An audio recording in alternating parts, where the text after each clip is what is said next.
Videoni oxirigacha ko'ring. Ishlaringiz yoqsa like bilan podдержка qiling, kommentariyni yozing. Videoni oxirida esa necha kvadrat, necha so'mga bitganligini, nima ish qilganlaringizni hammasini aytib o'taman. Qalacha ko'chani boshi metan zapravkani oldidan kirib, bir 200 metr yurganingizda chap qo'lda mana shu xonadon ko'rinadi. Ko'chani kirish qismida darvozani atrofiga mineralkali toshimizdan yopishtirganmiz. Juda ham yorqin, ajoyib rangga chiqdi. Darvozaxonamizda esa asosiy aksent devorimizga romblik fasonimiz, uning atrofiga esa mokriy, so'kilga qora plitkamiz bilan ishlov berdik.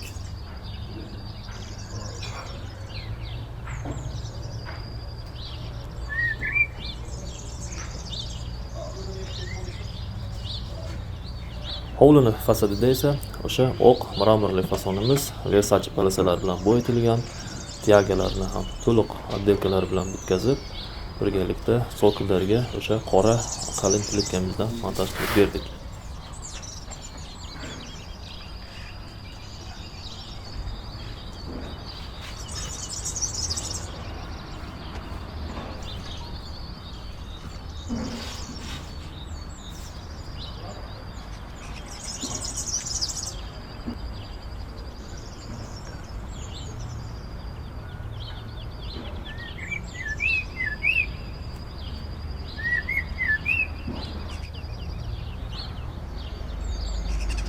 Xonadon egalari bu erishilgan natijadan juda ham xursand bo'lishdi va bizni duo qilib qo'yishdi.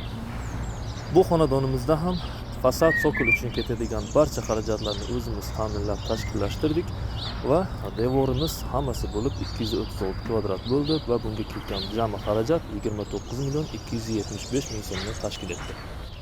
Shunaqa gaplar aka, fasad qilmoqchi bo'lsangiz, bizning xizmatlarimizga albatta qiziqing. Podkulch bitkazib beramiz. Hammasi ichida, xudo xolasa sifatli, ishonchli va albatta kafolatli bo'ladi. Bu videoni fasad qilmoqchi bo'lgan yaqinlaringizga ulashib qo'ying.